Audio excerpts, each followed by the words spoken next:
And welcome, everybody. This is No Shots Fired. Wow, we've made it to episode 30. I'm not going to say Dirty 30, even though I guess by saying not going to say it, I kind of said it. I'm Valen. This is Doc. That's Junkblade. And we're going to talk exclusively of this podcast about why a Dirty 30 is a stupid thing to call your 30th birthday. And other than that, it'll be an Undertale Primer Part 2, which is going to be extremely short, apparently. Mega Man 11. Going to come up with some Mega Man boss names. Brand new bosses for you for, I guess, Mega Man 12. Then a Dungeons & Dragons update, which also might be a little lacking. And finally, your questions. So let's jump right in. Here we go. First of all, guys, a little retrospective. Wow, 30 episodes. We've come a long way. It only took us. The actual length of time isn't important. It took us some length of time to get there. Remind me which episode I joined on.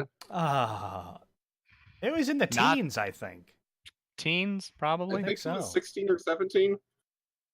Well, little do you know, you've been there since the beginning. If we really think about it. In our hearts and minds. And once I joined, it's been pretty consistent since then. Like, you have managed to do it about every 2 weeks or so. And sometimes, like, 2 weeks in a row we'll do it. Right? Somehow. We're really feeling frisky. Yes. If we really, sometimes I just jump awake at night and I'm like, podcast topic. I reach over to my podcast notebook and I write that down, and that's why we have Undertale Primer Part 2. I say I really keep telling you to share those with us. That's really the point of the notebook, but you're holding them close to the chest still, waiting for episode 50. Right, exactly. I want to all at once, just all of my topics all at once. I'm just going to quickly read through them. We're not going to discuss them at all, just a quick rundown of. I like it. All right. But we actually? Let's do the quick Undertale Primer Part 2. Because Val and I are going to start playing it as part of our fantastically popular series, NSF Book Club. Episode 1 still pending. Just like the McElroy brothers. Undertale. Yeah. Just like the McElroy brothers. We have our hands in a lot of pies. We're baking a lot of tasty, tasty treats out there for a lot of media for the fans to consume. A lot of hot content. So, Junkblade, prime us up again. There's not a lot to go over since I did most of the primer last time. I'm doing a pacifist run again. What a surprise. I'm not being a total jerkwad in a video game. And I'm noticing some things this time around that I hadn't the first couple of times I played this. Okay.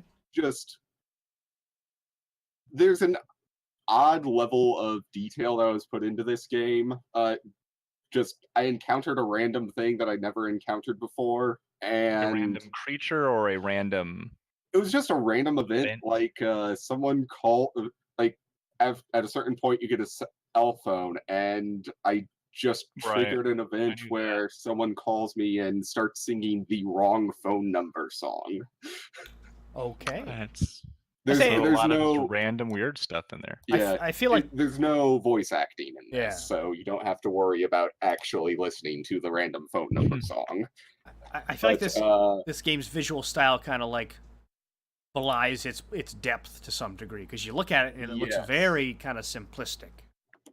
Yes. So I'm interested to see how that comes across.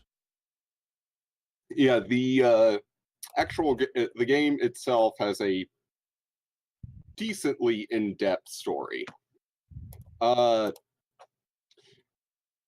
And for the most part, things you choose in this game will affect things later on.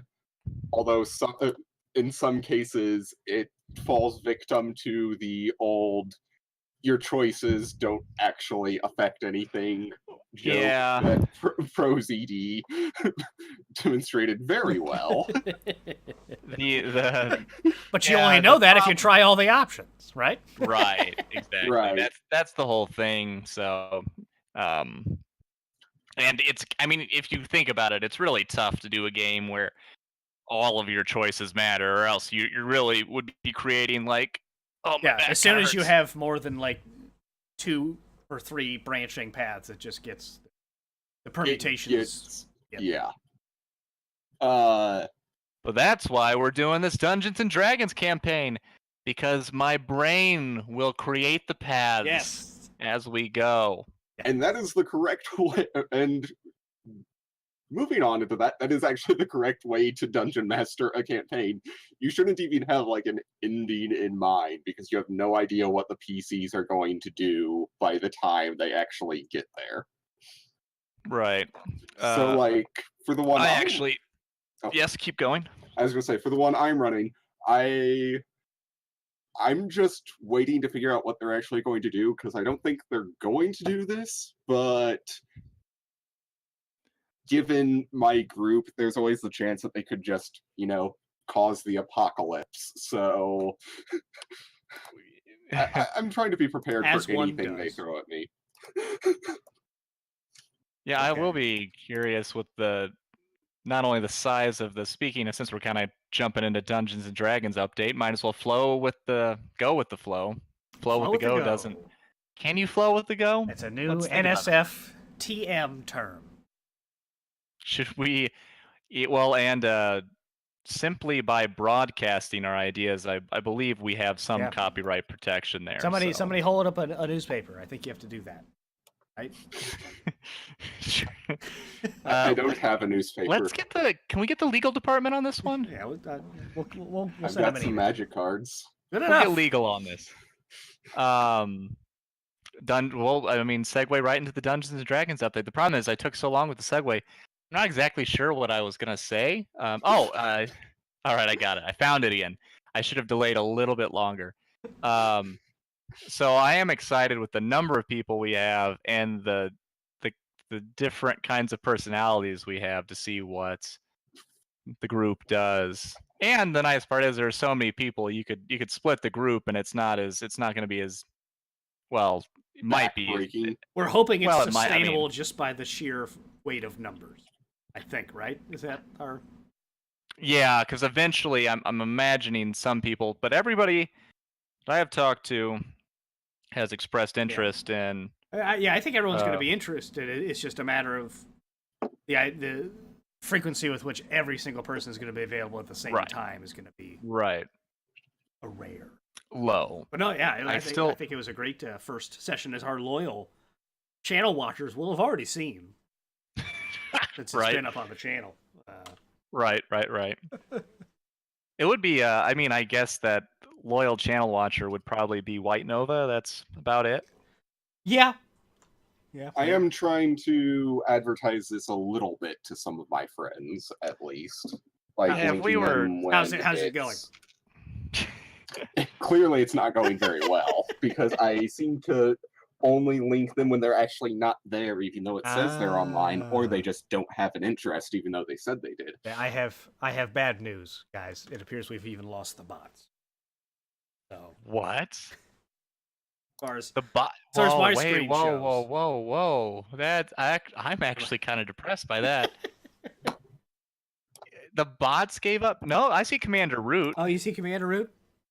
Yeah, I assume at some point the bots get, zapped by Amazon, right? They can't possibly be desirable, are they? I don't know what Amazon's thing is. I don't know. If they're not... Yeah, I have no idea. Probably not, because that require effort. Great. I was waiting for something there. I thought I was going to think of something, but I was just like, I think it's just going to be one of those nights. But no, so we God, I didn't even say the episode title. Adventurin Ahoy. It's Adventurin Ahoy. I'm almost positive I didn't say Adventurin Ahoy. Oh, that's the first time in 30 episodes you've messed up that badly. I think that is probably my worst. Boy. All right, Valen. Here's your demerit. Yeah, I need a demerit. Some of us earned some demerits in the D&D campaign. I think a little light. Bead Quankark's a little bit of a loose cannon. I can't remember what I tried to do, but you tried to do I tried to fly up the pole, I think, or something. You wanted to do something during the assembly. During the assembly, that's right. You wanted. Did you want to throw a tomato at the? He's not the king's son, but the duke's kid or something? I think I wanted to really boo. bad. I wanted to boo. Yeah. Well, everybody was cheering for the royalty. You. And not, yeah. He's a child. Yeah, well, I'm trying to introduce you to the ingrained unfairness of the world you're in. Yeah, and I'm doing my best to strive against it. I like it. I mean, that's what I'm hoping. Really, I'm hoping you guys break through the class barriers and create a brave new world for all of what's the name? Kayador. Yes. And the rival kingdom of. I'm already trying to plant the seeds of people giving up the king in that strategy game. So hopefully that takes root. Well, So what you're telling me is the goal isn't to install our own tyranny onto the planet. Blade, that's later. Jeez, you gotta, man. You can't say that out loud either. I did like how Quentin, during the strategy game, despite knowing the right answer, blatantly gave. I mean, that was good. Good. Stick it to the monarchy, man. So I guess for anybody who would listen to this, what I'm talking about is the premise of our Dungeons and Dragons campaign is everybody here. I'm doing the standard introduction to an RPG where everybody here is the members of a youth academy. And so the first session was really just kind of a training session, getting everybody familiar with the mechanics and kind of world building a little bit. And as part of that, there was an academy test, a field exercise where there was a strategy session because they're all members of a youth officers academy, so they got to learn how to, that stuff. Yes. Strategize. Yeah. Well. Strategize. Yeah. I was trying to think of something besides a lot of. All right, strats and tacts. That's short for tactics. Yeah. Anyway, as part of that, they had to play a little mini strategy game, and it was pretty much arbitrary. The answers, and I told them that it was more about rolling and seeing what your intellect modifier was, and one of the characters rolled really well, so I told him what the correct answer basically would be, and he chose to give up the king in this situation. He listened in the strategy to the demon game. On his shoulder. Right. Which was me. And it actually. Incessantly. Yeah. And actually, all of these games that they played were to designate the squad leader of the group, and it actually ended up costing him the squad leader position. So, consequences, guys. Already, choices matter. Yes. But who won the combat trial? That's the important one, I think. You did, didn't you? It was you against Junkblade in the finals. Yes. To be fair, he dealt more damage to me, but we were both still standing.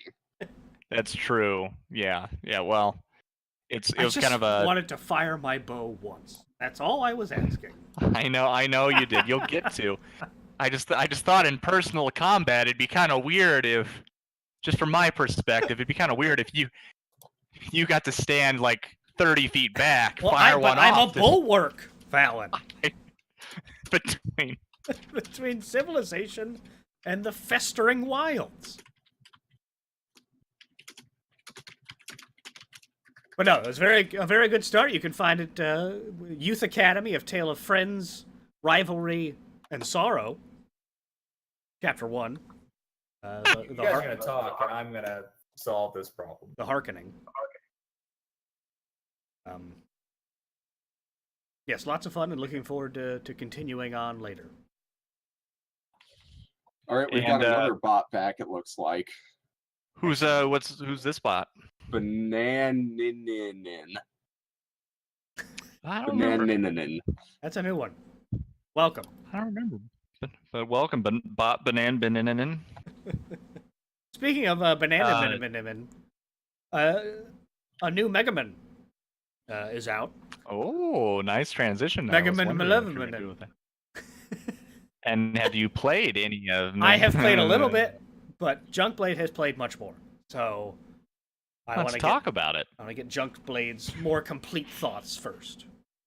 All right, so my thoughts are I did not like Torchman or Acid Man stages. Acid Man stage is partially underwater, and you all know how those are in platforming games. Classic. Yeah. Go in the box. And then Torchman has like walls of flame that follow you through his stage, and if they touch I did try that for a little bit. That was it's difficult, I think. Using the speed gear definitely helps. Yeah, I like that they gave you. It's not like as difficult as like the NES ones, but it's difficult in a way that I appreciate. Yes, I feel the same way. So yeah, I've been impressed so far. I also kind of like that it's not intuitive for the most part what a boss's weakness is. Well, they've run out of the. After like Mega Man 2, they're like, oh crap, we're out of like elements. Yeah. So yeah, it's not very clear what Bounce Man is supposed to combat, right? Or Impact Man. Or Impact Man. Impact Man. I do like the name Impact Man, though. I will say that. I do too. I do too. I'm never disappointed with the Mega Man boss names for the most part. I think in the mid, 5, 6 might have had some stinkers, but some silly ones. I liked what they did when they went to Mega Man X. I agree. I think changing to this weird type of animal names gave them a lot more variety to work with. Right. I like that they did something different, but I still kind of like the blank man or blank woman kind of thing because it's already, you can get a little more silly to me, like the like the Mega Man X ones. I think this might be my problem of buying 2 of the Super Famicom versions, but like Boomer Kawanger or like something like the Japanese names don't make any sense. I guess is what I'm getting at. Sometimes even the American names don't make a lot of sense, like Boomer Kawanger. Yeah, Boomer Kawanger, yeah. I mean, I feel what Boomer Kawanger is supposed to be. It just... Okay, it looks like fair. Mega Man 7. 7 and... Okay, here's a question. Yeah, run. I'm going to run you through 7 and then 8, and you tell me which is the worst. 7, we've got Freeze Man. I'm just going to say right now, 8 is the worst. Okay, we've got an early vote for 8. But hang on, I haven't gone through 7 yet. Junk Man. That's a Burst Man. So I don't know how he lasts more than 2 seconds. Cloud Man. And following right up, I guess this might be a tandem stage. I don't know. I haven't played Mega Man 7, but Shade Man. Cloud Man, Shade Man. Cloud Man and Shade Man. Yeah. Question: so is this still Dr. Wily is creating these guys, yes. Right? He's either creating them, or in certain cases, he just steals them and reprograms them to be evil. Yes, that's true. Okay. And I have to assume gives him these jank ass names. We've got Slash Man, just a sudden movement man, and Turbo Man. I mean, I'm okay with. There's also I forgot Spring Man. So Boing Boing Man. Okay, so that's Mega Man 7. Okay. I think Junk, Cloud, Shade is a really heavy trifecta for awful names. Mega Man 8. Tengu Man. What's Tengu? I don't know what that is. Tengu is a Japanese bird entity thing. All right. That gets a pass. Birdman, got it. Astro Man. Wait, no. Heavenly Dog is what Tengu stands for. Better. So I have no idea where the bird thing came from. Oh, hey, more synergy there between Astro Man and he does look like Tengu. A bird, doesn't he? Originally built as an experimental robot that can generate artificial typhoons. Wow. How you? Tengu Man? Yeah. Why would you build that robot? Tengu Man is highly proud of his large nose, is good at reading the atmosphere, and likes fly fishing.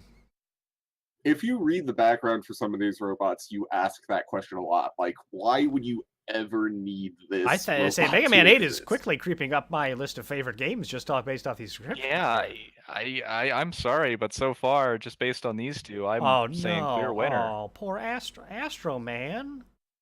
Okay, so previous guy built to like cause natural disasters. Sure, right? Sure. Okay, yeah. so you're like, oh, what's Astro Man like? Built to descend stars upon those he disagrees with, or no? He was originally built to work in a planetarium. Oh boy. He uses his abilities to confuse his opponents, and despite his great powers, Astro Man is modest and shy. He's easily startled and something of a coward, and thus not very reliable in battle. He is known, everybody, to be a world champion at hide and seek. I just wanna hug this little robot. Put him back in the planetarium because I'm sure he's got some cool information about Alpha Centauri. Yeah. Okay. So I've got a question. Okay, so I'm assuming that. Okay, I'm assuming based on these bios that these robots are ones that have been stolen and repurposed by Dr. Wily. Is that? Yes, that is the general thrust of these descriptions here. Is Astro Man why would you give a planetarium robot great power? I think this is the last one, and he just kind of was like, oh crap, what do I do for an 8? I gotta have 8. He's like, there's not a lot of things to steal. And he went to his thinking spot, the planetarium, and he sees this little robot, puttering along, doing his job. He says, I can kidnap this robot. Well, it's a good thing he didn't try to play hide and seek with him, because... Yeah, apparently that would have been the end of it. Okay, then we've got Sword Man. Can I get the backstories? I really enjoyed the backstory. Sword Man is a combat robot master that was built by Dr. Wily to use an ancient sword that he stole. So a little twist on that one there. Unfortunately, Sword Man's sword was way too heavy, so the upper part of his body was fitted with an anti-gravitational device to stabilize him, and as such, both the upper and lower halves of his body can act independently to improve his balance. There are so many things to unpack here. What's unfortunate about that? It sounds like he got an awesome body that could do cool stuff. You have an anti-gravitation device, and you're using it so we can pick up a sword. Yeah. I mean, you've played Final Fantasy VII. How does Cloud do that? That sword's enormous. They all have anti-grav. You know how powerful an anti-gravity weapon would be? Probably pretty powerful. And also he didn't have the sword in the first place. He's like, I'm gonna build a robot to steal this sword and then use it, but I'm gonna design the robot poorly, so we can't use the sword. Gonna have to. I mean, there's just a lot that went wrong with Swordman. I'm excited. I'm excited, Valen, to introduce you to Clown Man. Clown Man. Clown Man. He was a robot originally designed for an amusement park, but was stolen and reprogrammed by Dr. Albert W. Wily. Didn't know his first name. Clown Man made his base in an amusement park somewhere in the east of Australia. Whilst he is of a mischievous yet silly nature, and is a good sportsman to his foes, he is also highly emotional, being particularly prone to having bouts of disliking everything and everyone around him. He is highly skilled on a flying trapeze, which he incorporates into his attack strategy to swing up and around repeatedly in an attempt to collide with his enemies. A little moody Clown Man. Yeah. Clown Man, working the amusement park, not happy with his lot in life. Well, he got stolen. I mean, Maybe. Yeah, but you know, sounds like a okay. You think okay. deep downy kind of. Okay. Hit me This with the- name is what is happening. Searchman. Ah, I think we can agree that that's as bad as Junkman, Burstman, and Cloudman. it's not worse than Shade Man though. Shade Man's pretty. Okay, but To be fair, Shademan is like a vampire guy. Okay, that's worse. This is making it worse. Who wins in a battle? Yeah, keep going. Is yeah, a two-headed robot who was created by Dr. Wily, designed to look like a camouflage soldier. You know, those classic two-headed soldiers from ancient military times. Wily had the idea that if he had two minds, he could be slightly wiser and stronger than other robot masters. Unfortunately, Wily forgot to install two personalities. And because Searchman constantly switches himself from head to head, he even gets himself confused. Oh my. Although he is not very sociable around other people, Searchman actually has a surprisingly positive outlook on life for a robot at his profession. Albeit mostly when fighting. He is cowardly, disliking direct confrontations with his foes, and instead prefers to use a more varied approach in combat. To this end, he mostly relies on his knowledge of setting traps, sniping from a distance, and the element of surprise over sheer brute force to defeat his foes. Guys, Mega Man is a single-screen game, okay? None of this works. You are 15 feet away from everything at any one time. There's no sniping. There's no sniping in Mega Man. You get out of here with that. Wow. Do you think Searchman could find Astroman? That's a question. See, there's something I want to see. That's a battle for the ages, I think they've set up here. Okay, so we went from Freeze Man in Mega Man 7. Like, freezing's bad, right? You don't want to freeze. That's not well, great. Buckle the fuck up and let me introduce you to Frost Man. So it's like, I think Frostman. It's not quite as cold, but it's still you better put on a jacket, mister. So we went from so there's definitely an Iceman, and then they went down to no. I think Iceman was in the very first game. This is so depressing.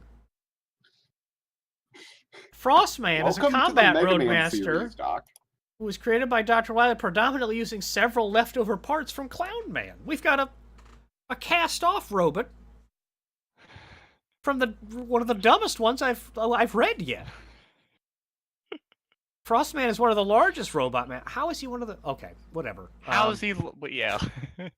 And possesses powerful strength, which he is very proud of. Okay. However, he is none too bright, and due to his less than ideal method of construction, suffers from chilblains and poor oil circulation, and is vulnerable to explosives. Frostman appears to have something of a sweet tooth. His ultimate goal is to turn Mega Man into a Kakakigori, or in the English version, an ice pop, and eat him. He is also shown to have a liking for sorbet and rock candy. Gang, this is the most buck-wild descriptions of robots that are just basically sitting in one screen of a game to fight you that I have ever encountered in my life, and I am so angry that I didn't know about it before. Yeah, I need you to... I just hope these go on forever, but I think we've got to be close to the last one. Oh, no. Okay, we're to Grenade Man.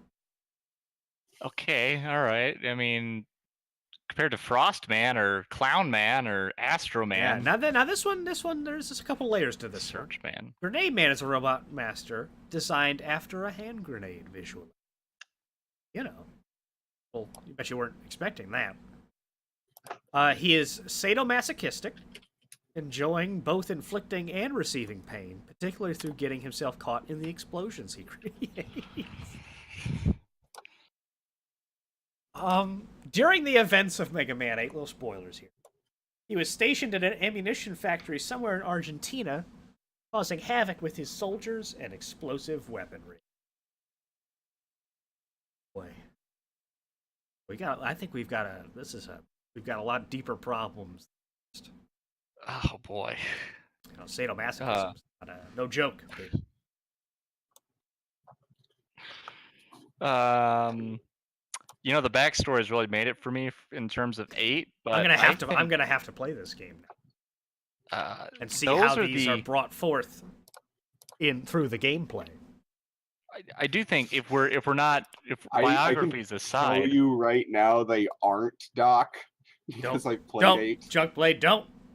I need this right now. I'm sorry. Okay, we've got one left. Oh, thank God. Okay. Aquaman. Now you might say to yourself, that's a DC superhero who's also kind of lame. And I would say yes, but moving on. Okay. Aquaman is a water-themed robot master that originally operated in a waterworks bureau, managing water quality. Really doing the good work. Aquaman seems to be somewhat flamboyant, evidenced by some of his taunts to Mega Man when encountering him. See, Junkblade? It's there. It's there, and we can see it. As well as using a rainbow to spell out his... Okay, that's nothing. He is a mischievous and somewhat immature robot master, with a love for dirty jokes and puns, and being somewhat of an attention seeker. Look out, ladies, he's going to be a handful. He does not react well to serious situations, however, and tends to be made fun of for his rather bulky design. In the Japanese version, he adds "oyan" to the end of most of his sentences. I don't know what that means, and I'm not going to look it up. Love that that's the last sentence of this. Yeah. Okay, here we go. We talked about how he was flamboyant, as evidenced by some of his taunts. All right, here's some taunts, guys. Finally, it's my turn. I'm Aquaman. I've been waiting for you. I'm Aquaman, but you can call me Handsome Guy. Pretty, say, Mega Man, I don't know how you get up off the floor after those dunks. Sick. How did this sounds like how are these robots? How did Wily assemble this team? And he's like, "Yeah, I'm gonna take down Mega Man with these fuckers." I mean, by the 8th time you're trying to do this, you're probably just like, what does it matter? I know I have to do it, but I can't. And Wily's like, I just can't anymore. All right, give me the bureaucratic water robot and give me the planetarium guy. Okay, I'm gonna go to it. Yeah, okay, fine, whatever. Let's see if this works. Maybe this will work. I've gone through all the cool ones.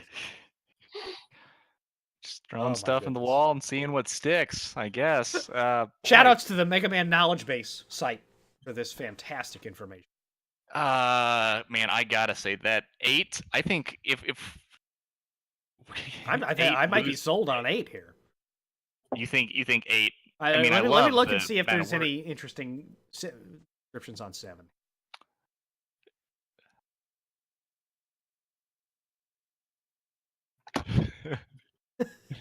What are you finding now? All right, well, Freeze Man is a perfectionist and likes to make cool poses.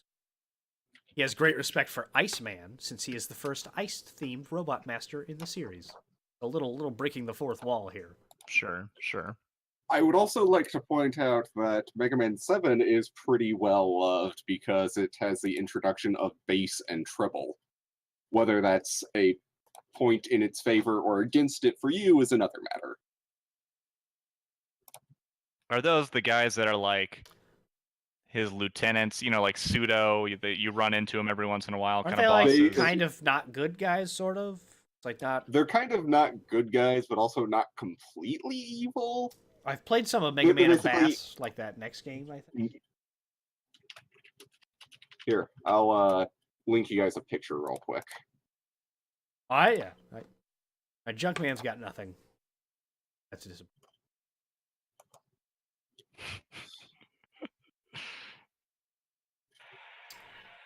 Oops. First Man also has nothing. Cloud Man could never have something. Why? I hope Shade Man has something, since apparently he's a vampire, you said? Spring Man is an optimist and carefree individual who is elusive, but likes to live life to the full. As a spring-based robot, he enjoys jumping as high as he can. Has an unfortunate tendency to accidentally hit his head on low ceilings. Sure. I mean, his body is predominantly composed of over 2,000 springs. These don't really show up in the design, but they tell you they're there. I see 5 springs. So I don't know where the other 1995 are, but... And I was under the impression that springs don't... Why, like, 2,000 springs isn't more effective than, just one big spring, right? I mean, like, is that how springs work? You can just add them all together and it has, like, kind of a exponentially... Perhaps. Okay, Slash Man is in charge of an army of dinosaur robots. But due to his fast mobility and wild temperament, his comrades have trouble keeping up with him. He has a liking for jungle fruits and vegetables, but has a dislike for nail clippers. Why do they eat? What kind of robots are these? Dislike for nail clippers. He likes fruit and vegetables, but not nail clippers. Have you ever heard of that? Who'd have thought? Usually those 3 things are talked about in the same sentence. I guess if you're literally listing everything he likes and dislikes and that's it, like that's all he has in terms of his universe. Shade Man might be my new favorite. Oh man. Shade Man was originally an attraction robot from the haunted house of an amusement park. Shade Man likes dark places and to hang on ceilings. And although he's based on a vampire, he fears ghosts and spiders. He wants to be a singer and practices hard to improve his terrible singing voice to the point that he's always with a microphone. Like how a vampire drinks the blood out of his human victims, he drinks oil out of robots, which heals him. I love it.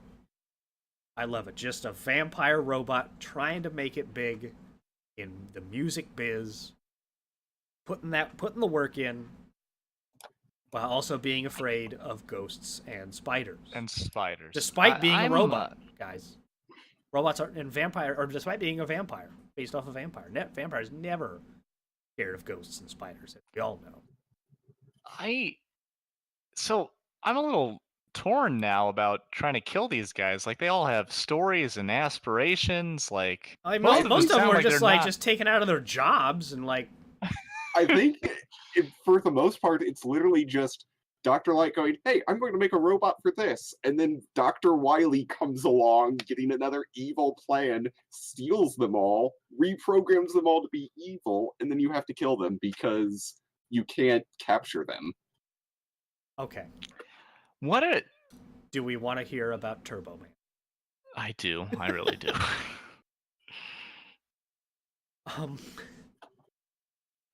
Okay, I'm just going to start from this paragraph.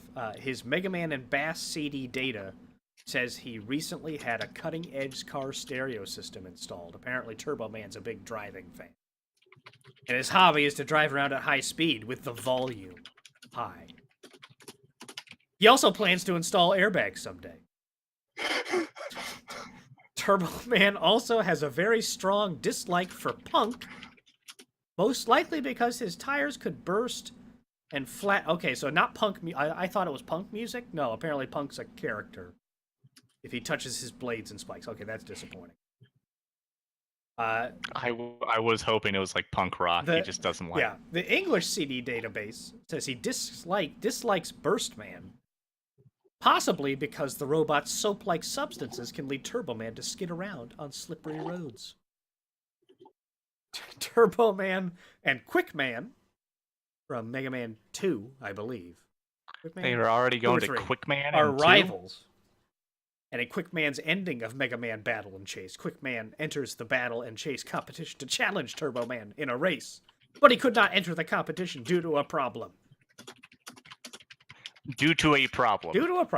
So, all right. Couldn't do it. Turbo Man has some sick-ass sunglasses. It's just... Man. Do robots in the Mega Man universe eat? Why are so many of these have like favorite foods? This is a question that I'm afraid to find the answer to, frankly, at this point. Actually, if we go too deep down this rabbit hole, I'm not sure we're gonna like what we find. So Mega Man 11, good. Yes. Junkblade, you like Mega Man? Yes, 11 it is. After this. Oh man, they really. Oh man, that was a journey. I'm glad. I'm glad we took it though. I'd say I've learned a lot. I feel like I've gained a new respect for Mega Man 8, which I didn't think I could do. So I think this is, a lesson for everybody in growth. I don't entirely blame you. Mega Man 8 was not a great one. Yeah. But now I have to blame. I have to. Now, what was bad about it? Were the bosses just uninteresting, or the voice acting is legendary in how terrible? The voice acting is legendarily voice bad. Acting, okay. Yes, it is. And you have to YouTube it. I can't even describe it. Like, the graphics difference between 7 and 1 through 6 is fine, because the Super Nintendo graphics look great, but going from 7 to 8 is such a weird It jump. It didn't fit, right? Which is why I'm surprised I'm enjoying the visuals of 11 as much as I am, because I really did not like 8. And this feels I feel like they updated the graphics well in 11 as opposed to 8. Yeah, and like the animations seem like really good. Like I'm loving the animations of like the mini bosses and some of the really big. Like it just looks a lot like crisp and smooth. I'm impressed with that.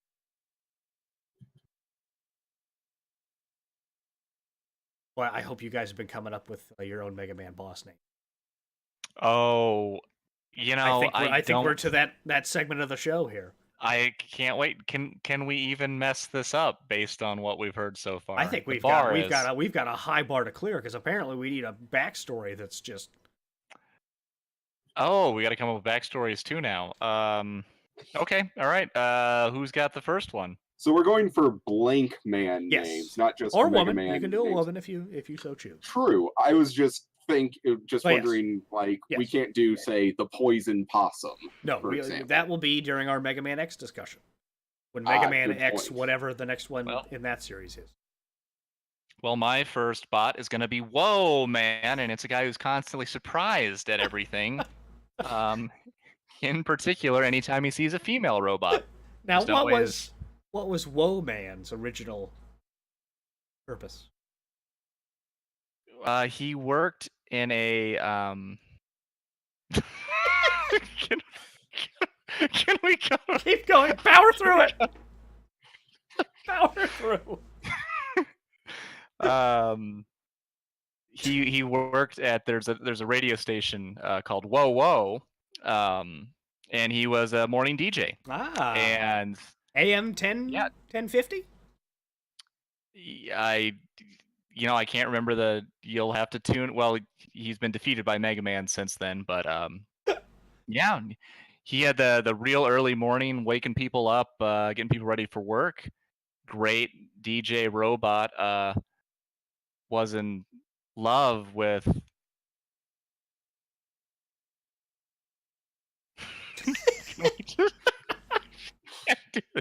I'm loving Who's got one? I'm loving it. All right. Well, then Dr. Wily stole him and repurposed him to his powers are obviously audio. He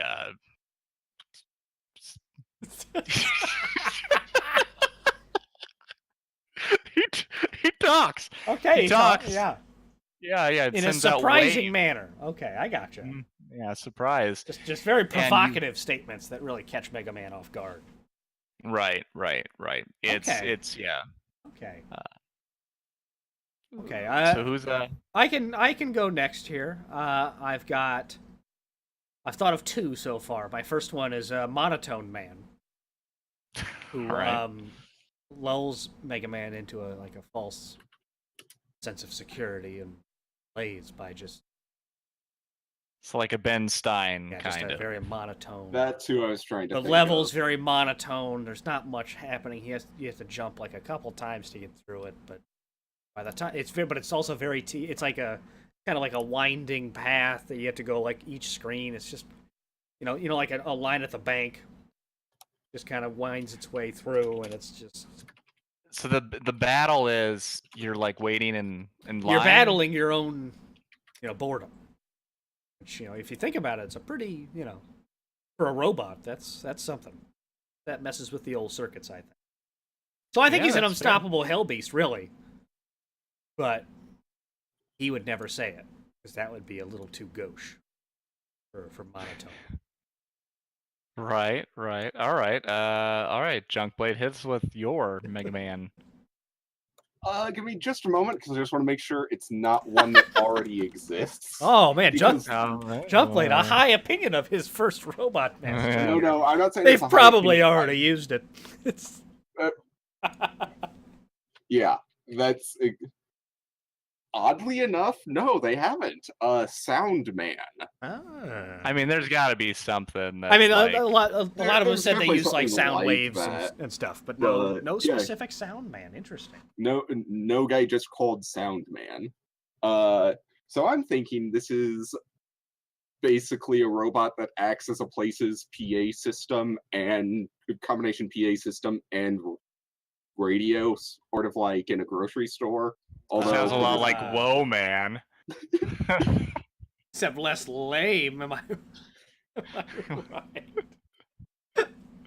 And he likes the job because he's a bit of an introvert and people don't really interact with him, since that disrupts his job. Wow. Of course, every once in a while there is that one customer, and he has been cleared to just, direct his speakers at them and talk very loudly if anyone bugs him too much. Gotcha. Okay. He is very fond of classical music. I see. You've done a much better job in fleshing out the character than I, with zero effort into. I should have put more. Okay, I think that's a good one. All right, Sound Man, I like it. You said you've got another character, so maybe you can redeem yourself there, Doc. Okay. I'm gonna go with Parliament Woman. A Parliament Woman. You're going with like the bureaucracy boredom angle here.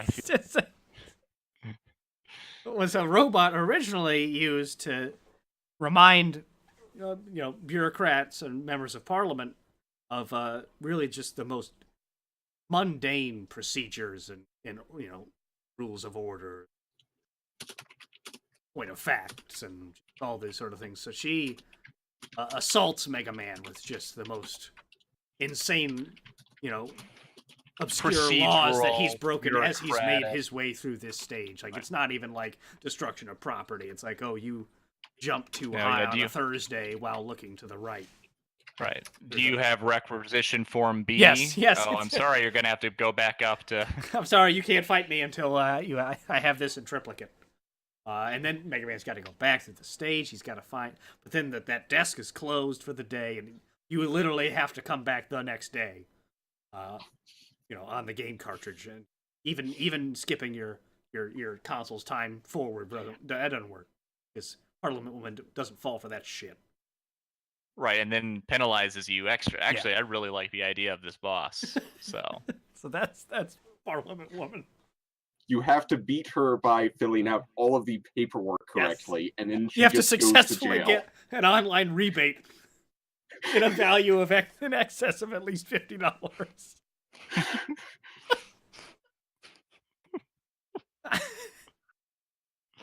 Alan, do you have another one?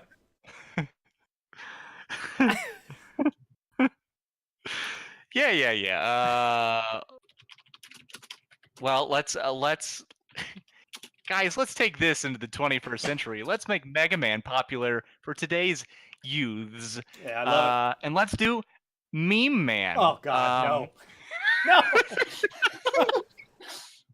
Oh, I would never defeat this boss. Oh gosh, and the worst part about Meme Man is he's horribly racist. He's just a terrible, terrible person.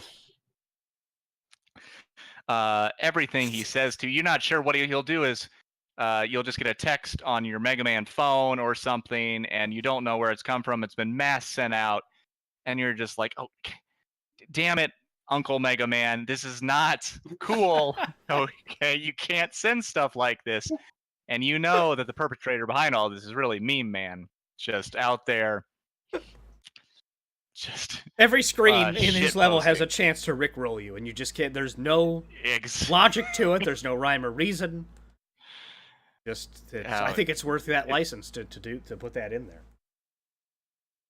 Yeah, and the entire level is actually you've got to sort through Reddit pages until you find out where he is, and they're Reddit pages that he's created, and you just have to see if you can get to the bottom of the shit posting. It's too real. I can't.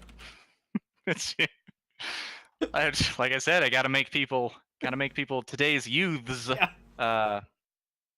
really suck them in. Man, so that's a good one. I'm loving what we're coming up with. I think we could make a whole. I say we're halfway to a solid Mega Man game here. I think. Junkblade, do you have an? All right. Well, I was just kind of thinking that there've got to be robots for the jobs that people just don't want to do. So I was thinking like Grave Man as a gravedigger. Oh boy, okay. The dark, the noir level. Yeah, I'm thinking he'd be like, and never mind, disregard that thing I was just about to say. So, Grave Man is just a guy doing his job. Which is digging graves. He's actually very cheery. Okay. Kind of a... Most people don't talk to him. Gallows humor. Kind of a defense mechanism for his job. Yeah, kind of a defense mechanism for his job. And also sometimes it helps people, Oh, yeah. cope with things a little bit. Mm-hmm. Sure, I'm sure. Like, very, and morbid line of work. Yeah, it's a very morbid line of work. He's darn good at it though. His weapon of choice would of course be a shovel when he was inevitably stolen and reprogrammed by Wily. He had it with him, so it just makes sense, really. I feel like if this were a game with voice acting, he would enter with some horrible quip like, "I'm gonna put you in your grave." Graven time. Yeah.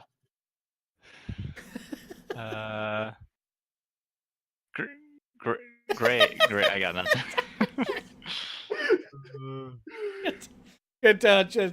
I was kind of hoping you were going to say Grave Man and have all like the visuals be that, but then when you got to the boss fight, he was just like a very serious person who like had a very frank conversation about Mega Man about the dangers of perpetuating violence and. No, Doc, that's the theme you're going with. It's very serious.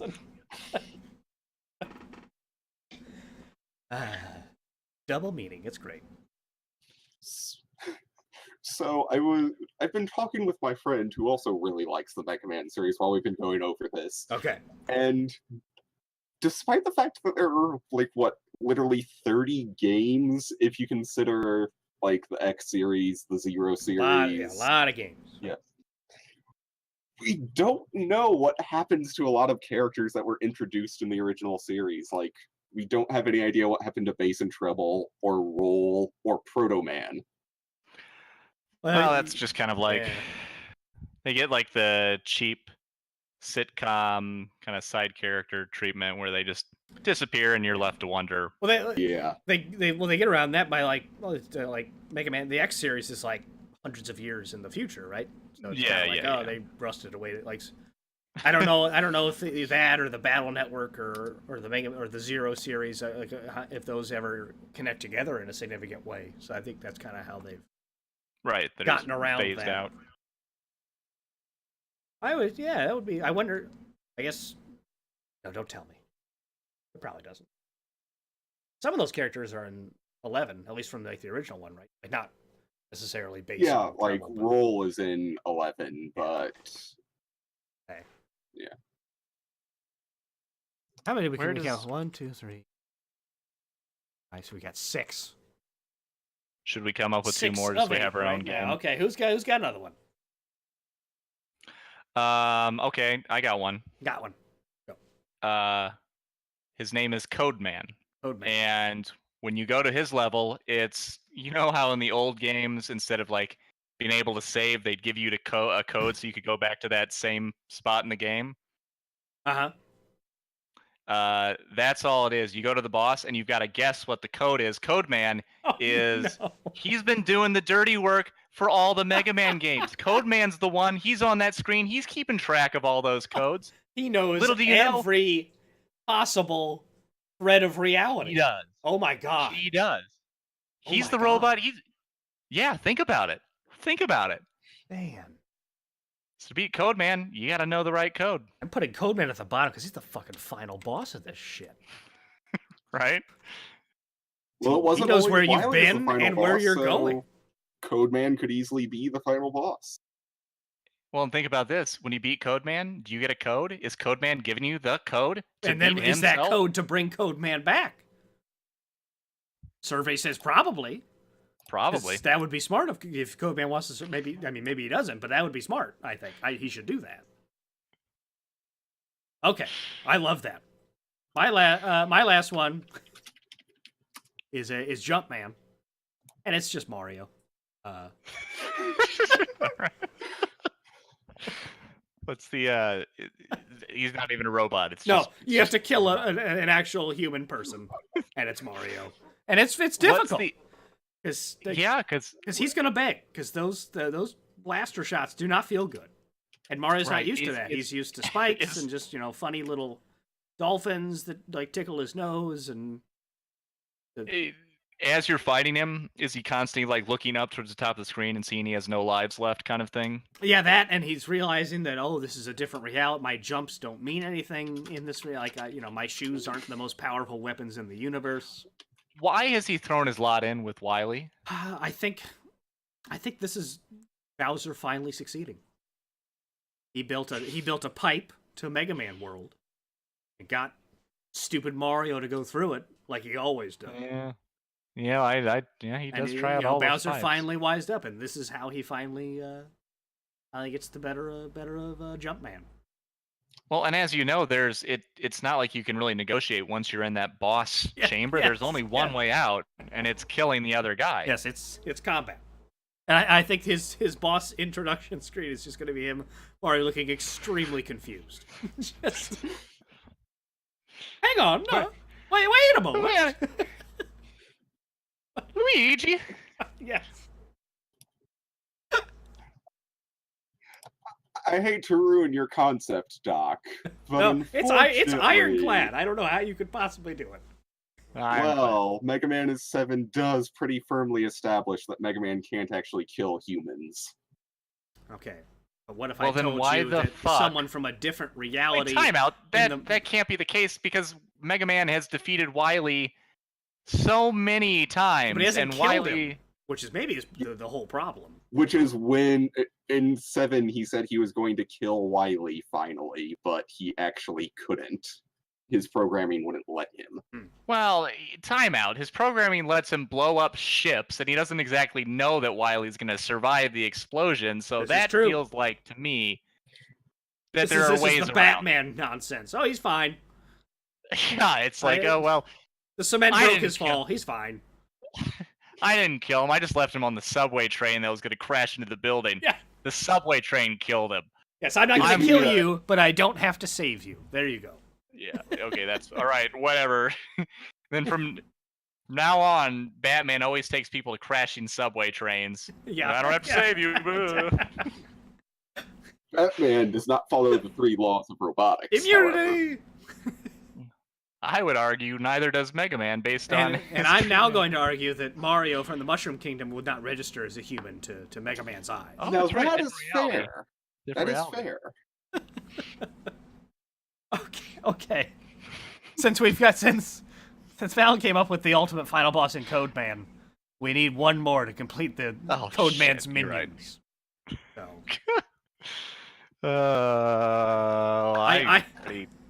I have a really dumb one. If we can't think, if no one else has. No, I want to hear the dumb one. I don't want to hear a good one.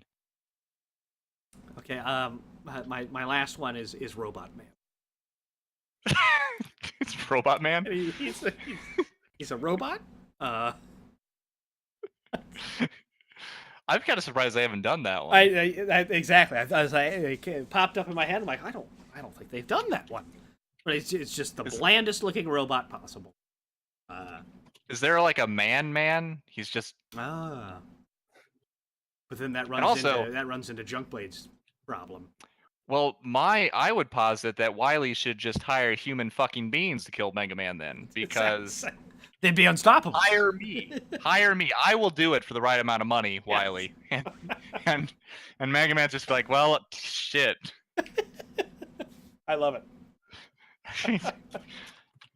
That's the ultimate ace in the hole. He can't. It's astounding to me that he got to Clown Man before thinking of. Wily should be just walking up and slapping him in the face. I mean, yeah. What are you gonna do about it? Well, Mega Man can arrest him. Oh. He is definitely legally allowed to do that. I didn't think about that. I keep thinking of combat to the death. There's no real arresting in the main gameplay. At least unless I'm not finding where the twist ties are in the level or something.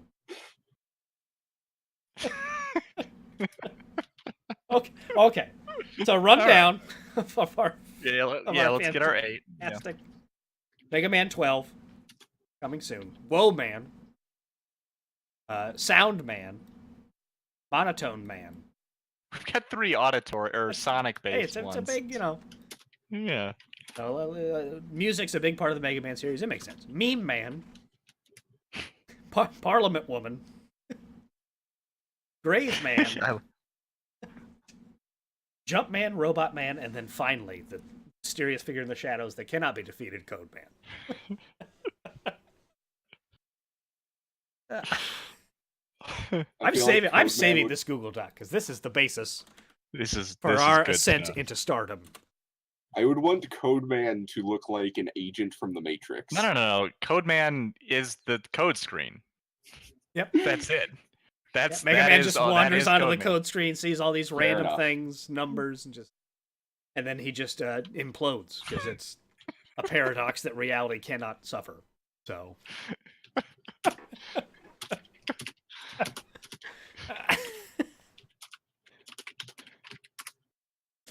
Okay. To be honest, I didn't think this topic would take this much time. But I think we really had to do it right. No. I mean, there was. Gosh, I didn't realize how much there was to unpack there. Oh man, there's a lot to unpack in the Mega Man series. The Mega Man lore is deep, and I think we have just done a great job of adding to it potentially. Yep. I don't want to jinx us and say this is basically canon now, but say Capcom, get at us. We've got plenty more ideas, probably. Well, let's not overpromise. Let's not. Maybe we just start. Yes, that's fair. I don't know if we have any questions from the bots today, unfortunately. Oh, I did try to get my friend to watch. I say all of us should probably put at least a minimum amount, just any effort into throwing this out onto the web or friends or something. Sure.